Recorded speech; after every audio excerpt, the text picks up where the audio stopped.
Olá pessoal, tudo bem? Você já pensou em procurar um analista ou um psicólogo? Mas ficou em dúvida como que você podia fazer isso, quem que você procurava? Boa noite pessoal! Hoje eu vim conversar um pouquinho aqui com vocês sobre a questão de quando procurar um psicólogo ou um analista. Acho que vocês já devem ter pensado um pouco assim, ter curiosidade, né? Ai, como que é ir no psicólogo ou ir no psicanalista? Né? Será que eu vou? Será que eu não vou? Tem gente que fica um pouco com vergonha, acha que se for vai ser condenado, né? Alguém pode até falar que tá meio louco. Enfim, tem muitas coisas que percorrem aí essa procura do analista ou do psicólogo. E eu vou começar a nossa conversa hoje com uma piadinha. Não sei se vocês conhecem, mas eu já conhecia. Que é a seguinte: vocês sabem quantos psicanalistas é necessário para trocar uma lâmpada?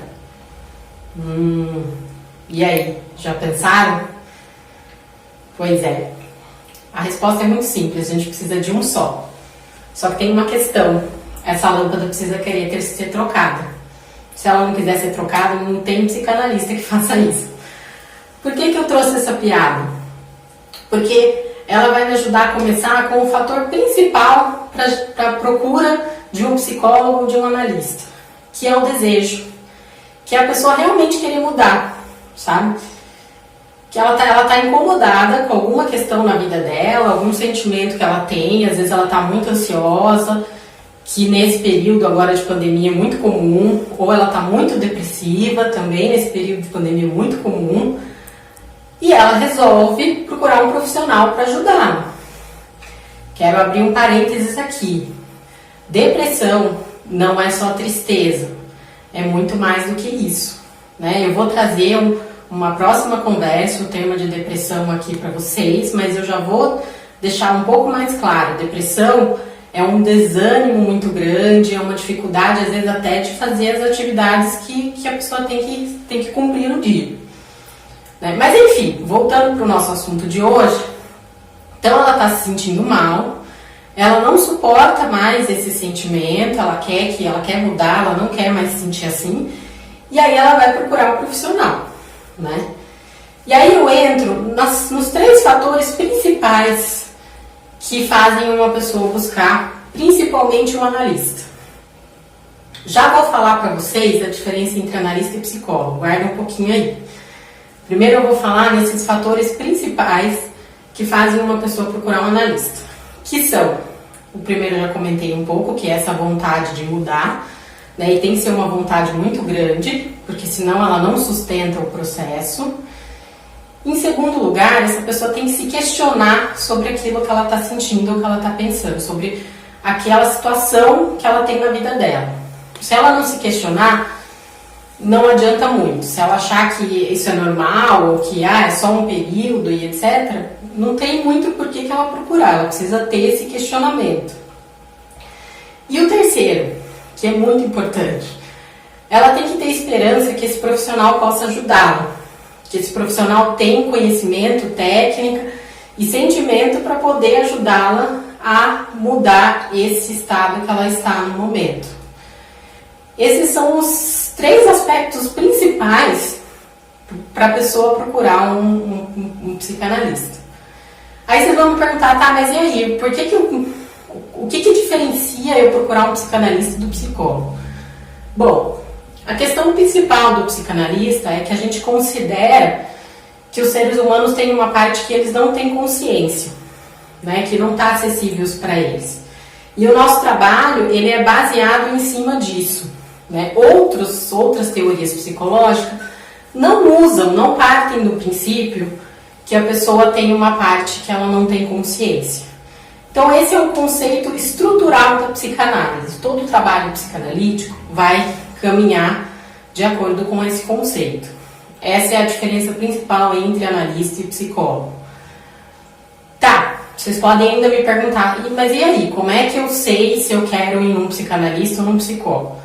Bom, agora eu vou trazer um pouquinho, que eu vou falar depois, mas eu vou por estar falando um pouco, eu vou trazer pelo menos uma ideia da escolha de um profissional, né? Que eu acho que, num primeiro princípio, depois que eu tenho consciência de que eu não estou bem e que eu preciso procurar alguém, eu também preciso ter uma certa consciência de que o mais importante é como eu vou me sentir naquele encontro, né?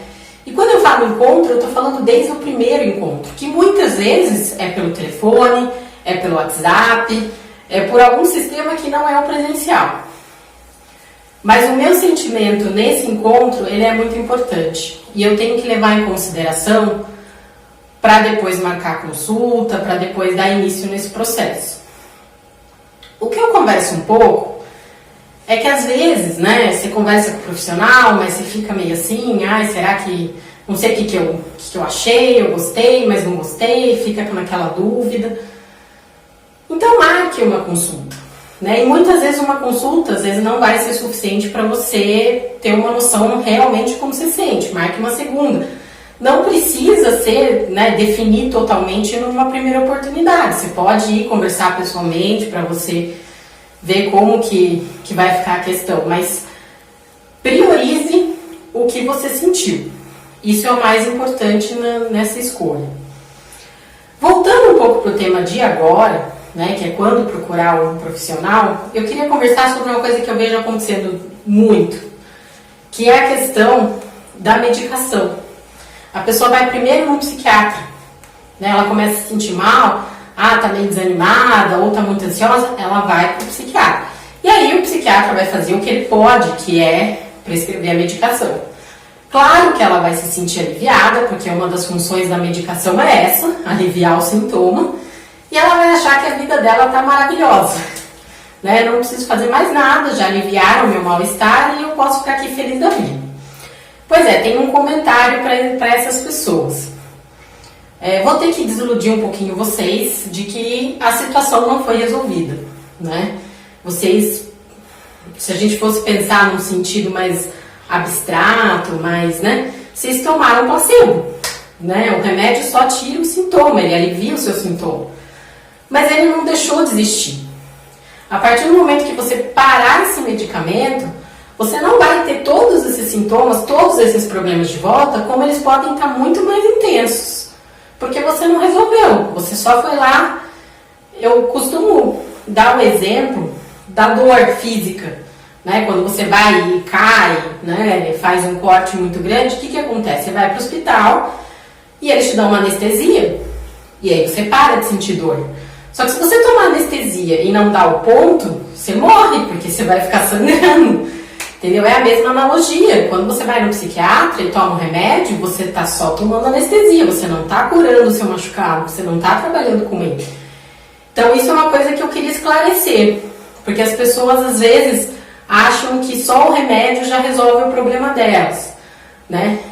Inclusive uma vez eu escutei uma pessoa falando que o remédio era o melhor amigo dela, né? Não sei, eu acho isso um pouco problemático, porque ela vai passar a vida inteira então andando com o remédio, nunca mais vai largar dele, né? Então que função é essa que esse remédio está ocupando?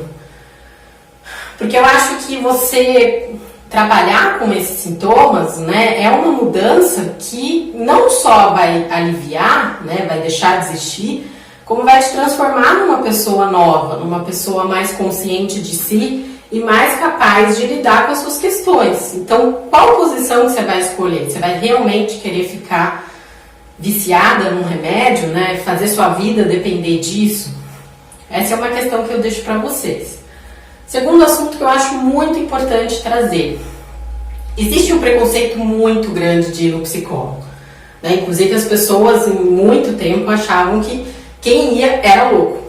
Né? E até por isso, se alguém procurasse, não podia ninguém ficar sabendo. Né? Isso, eu já tive situações de que eu só podia mandar mensagem no WhatsApp da pessoa, porque o marido não sabia, a mãe não sabia, o filho não sabia, ninguém sabia que ela estava indo. Então era só aquele meio de comunicação, porque ninguém podia saber. Eu entendo que você perceber que você não está bem, principalmente emocionalmente, pode ser um movimento muito difícil. né? E pode gerar uma culpa muito grande, porque é como se você não tivesse dado conta. A gente tem uma cultura que tem esse pensamento, né, de que a gente tem que ser autossuficiente, principalmente na questão emocional. Então, quando você passa mal, né, quando você está mal emocionalmente, que você está ansioso, ou não está dando conta, né, ou está muito desanimado, etc., pode gerar um sentimento de fracasso, de que você não foi capaz de progredir, né, de ser uma pessoa produtiva, como tem esse marketing, né, bastante exagerado. Então pode dar sim uma sensação ruim, né, de que eu falei.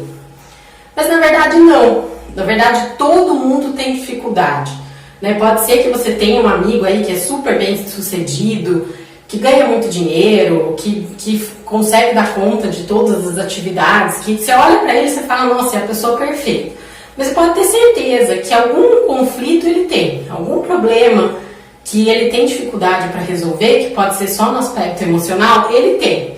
Talvez não seja tão grande como o de uma pessoa, né, que está muito ansiosa ou depressiva, mas em algum momento ele tem uma fraqueza. Todos nós temos. Então não precisa encarar essa necessidade do psicólogo como uma coisa que vá denigrir sua imagem ou que vá te deixar uma pessoa mais incapaz.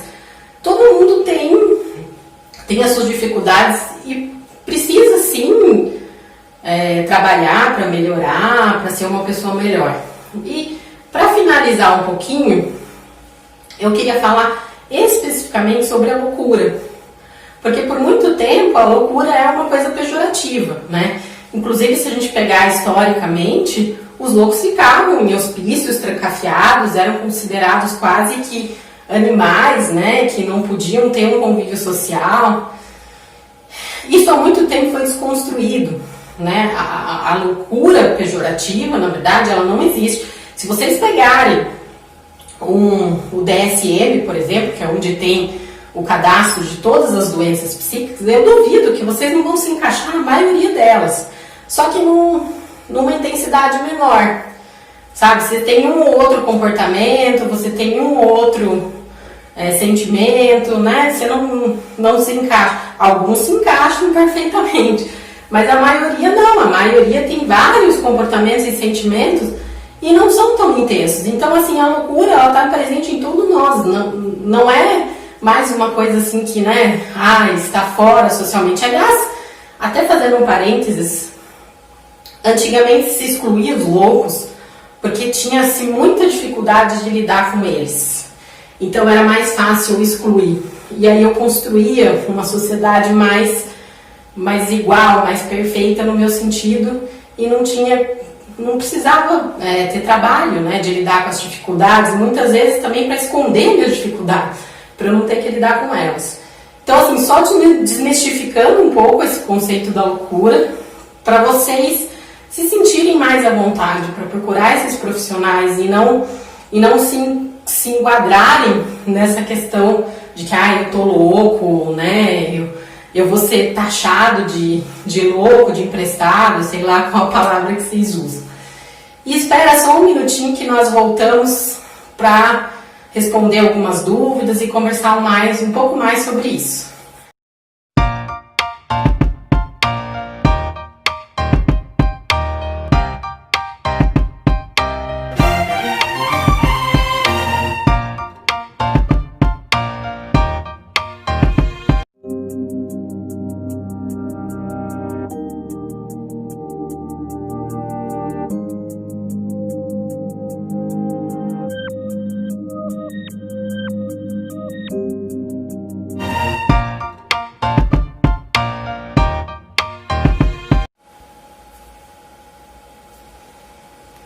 E aí, produção, quais são as perguntas? Tem que falar. Foi muito... Olá, pessoal, estamos de volta. Vamos voltar para conversar um pouquinho sobre esse momento da procura de um psicólogo, um analista. E eu convido a produção a trazer as perguntas que chegaram para a gente pelo Instagram, por favor. Então, Lívia, eu tenho aqui uma pergunta da Daniele. Ela está perguntando exatamente sobre aquilo que você falou. Para que serve um psicanalista? Pois é, na verdade a gente tem um livro, um título de um livro que se chama Para que serve a psicanálise? Eu não indico para quem é leigo, porque apesar do título ser bem acessível, o conteúdo do livro já não é um pouco teórico. Mas então, para que serve um psicanalista? Como eu falei, se a gente for pensar quais são os motivos que levam a pessoa a procurar um analista, são aqueles 3 que eu trouxe, né? Que é, primeiro, o desejo de mudar, a vontade realmente de ser diferente, de se transformar. Segundo, questionar de onde que vem esse incômodo e esse mal-estar, né? Então a pessoa ter essa habilidade para questionar de onde vem isso, para querer saber a origem de tudo isso. E terceiro, uma esperança de que o profissional que ela procurar vai poder ajudá-la nesse processo. Essas 3 questões têm que estar no pensamento da pessoa antes dela procurar um analista. E aí você pode me dizer o seguinte, tá, mas e aí? O que a psicanálise vai poder me ajudar nesse ponto? Existem 3 questões que a psicanálise pode te ajudar. A primeira delas é te ensinar a se amar melhor, né? Então, aumentar a sua autoestima, né? Fazer com que você se sinta melhor com você mesmo. A segunda é a desenvolver a sua tolerância com você, né? Porque muitas vezes a gente acaba sendo tão crítico conosco e isso vira um problema diário, assim, né? Você se incrimina, né? Tanto que não é à toa que nos adolescentes hoje tem muito hábito de se cortar, né? Porque o se cortar mostra essa insatisfação, essa exigência comigo mesmo, que eu não aguento tolerar e eu levo para a ação de me cortar. Então, tem a ver muito com isso. E o último, se eu consigo ser tolerante comigo mesmo, eu acabo sendo tolerante com os outros. Né? Por isso que não melhora só a minha relação comigo mesmo, mas melhora com os outros. Porque se eu aprendi a tolerar as minhas questões, né, a trabalhar com elas, e aprendi a tolerar as minhas frustrações e aquilo que eu não consigo dar conta, eu aprendo a fazer isso com o outro. Né? Eu aprendo a tolerar as falhas e os defeitos do outro. Então, acho que esses são os 3 pontos que a psicanálise pode ajudar. Enfim, acho que eu respondi um pouquinho a sua pergunta, mas qualquer coisa pode me procurar se você achar que tem alguma questão a mais. Próxima.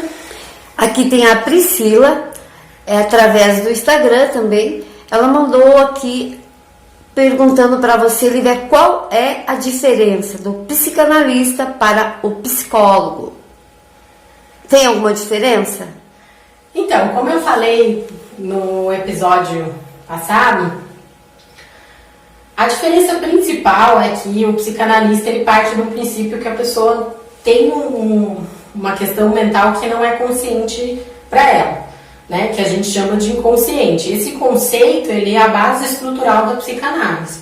Muitas vezes são essas questões inconscientes que estão por trás de todos aqueles sintomas que a pessoa está apresentando. Parênteses, sintomas são comportamentos, sentimentos, pensamentos, tudo aquilo que você está fazendo ou está pensando pode ser incluído nessa bagagem dos sintomas. Então, esses sintomas, eles vêm, às vezes, por vivências infantis, que não foram bem elaboradas, ou por algum trauma que a pessoa teve, infância, adolescência, às vezes até um trauma atual, que revive tudo isso.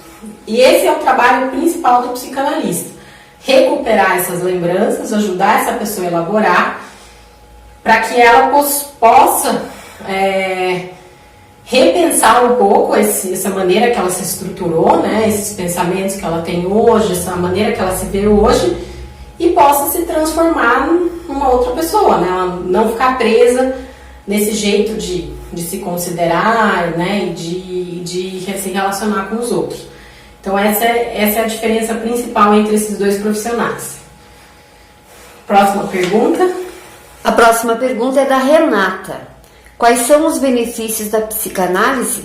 Como ela pode me ajudar a resolver ou entender as minhas dificuldades pessoais? Como eu já trouxe nas outras perguntas, eu já falei um pouco do que a psicanálise pode mudar na pessoa. Eu não vou retomar isso para a gente não ficar sempre repetindo a mesma coisa. Mas o que eu vou trazer para responder essa pergunta, eu acabei de falar um pouquinho da questão do que o inconsciente influencia no comportamento da pessoa. Então, para essa pergunta, eu quero trazer sim, a psicanálise pode te ajudar muito a resolver suas dificuldades, né, os seus problemas atuais. Por quê? Porque muitas vezes esses problemas estão acontecendo por tudo aquilo que você construiu de si, ou na sua infância, ou na sua adolescência. Você foi construindo uma crença, uma imagem de si, que hoje sustenta todos os seus pensamentos, comportamentos, sentimentos, etc. E é nesse ponto que o psicanalista pode trabalhar. Ele pode te ajudar a mudar tudo isso, né? Claro que, como eu falei da questão do inconsciente, não é uma coisa simples. Você não vai chegar lá em um mês, você já vai estar se sentindo totalmente diferente, né? E sentir que você se transformou. Não, isso vai muito aos poucos, né? E assim, uma coisa que eu acho importante colocar também nessa pergunta é um investimento lento, né? O processo é aos poucos, até porque você não vai conseguir acessar todo esse conteúdo que eu estou falando, né? Que você colocou no seu inconsciente, ou que aqui não está acessível para você do dia para a noite. Isso vai demorar um tempo. Então, é um processo que exige um investimento financeiro grande, afetivo e emocional, sabe? Então, assim, isso vai influenciar você, vai influenciar as pessoas que você convive. Então, é uma decisão muito importante, sabe? Não é uma coisa que você vai falar, não, né? Em um mês a coisa está resolvida, então vale a pena eu ir. Não, ninguém pode garantir isso. Pode ser que aconteça, como pode ser que não aconteça. Isso vai depender muito de você. Então, acho que sim, a gente pode dar resultados, mas eles não são imediatos. Mas, por outro lado, eles são resultados muito intensos. A pessoa realmente ela fica muito diferente, né? Eu já tive muitos pacientes que chegaram para mim e falaram: nossa, mas eu nem lembro como eu era quando eu cheguei aqui, né? Então, é uma mudança tão grande que a pessoa, às vezes, ela nem lembra qual era o conflito que ela chegou na primeira entrevista, o que ela trouxe. Às vezes ela vai renovando esses problemas, esses conflitos, e aí você pergunta para ela, ela não vai nem saber mais o que levou ela a procurar esse processo, né? Então, acho que é basicamente isso. Temos mais uma pergunta, Lívia, da Gabriela. A Gabriela pergunta: percebo que continuo agindo nas mesmas atividades que me trazem consequências ou situações indesejadas. Como a análise pode me ajudar a resolver isso? Então, Gabriela, a gente volta um pouquinho no assunto que eu já falei, né? Sobre a questão de que sim, a gente tem comportamentos repetitivos, né? Isso tem a ver muito com a maneira que a gente se estruturou, né? Eu faço sempre uma piadinha, abrindo um parênteses assim, quando eu recebo um paciente no consultório, porque eu vejo que às vezes a pessoa está muito ansiosa por resultado, né? Ela quer mudar, tipo, para amanhã, né? E eu sei que o processo analítico não vai poder oferecer isso para ela, né? Eu sou realista, então não vou iludir. Às vezes eu brinco um pouco com a pessoa, né? Sei lá, se ela tem 36 anos, eu viro para ela e falo assim: viu, você demorou 36 anos para ficar desse jeito, como é que você quer que em uma semana eu te mude? Né? É uma piadinha, mas é para a pessoa pensar que realmente não é uma coisa tão simples de lidar, né? A gente vai lidar com os pensamentos, com os sentimentos dela e com aspectos que ela não tem consciência agora, né? Que ela não está acessível para ela. Então, isso não vai ser do dia para a noite, isso não vai ser muito difícil, isso ocorreu em um mês, né? Isso leva muito tempo. E eu particularmente, não sou a favor de métodos que tragam essas lembranças muito rápido, porque muitas vezes a pessoa não está pronta para lidar com elas, porque esse é um aspecto importante da análise. A gente vai acompanhando o paciente até que ele esteja pronto para acessar esse conteúdo, né? Não é uma coisa que a gente impõe nele.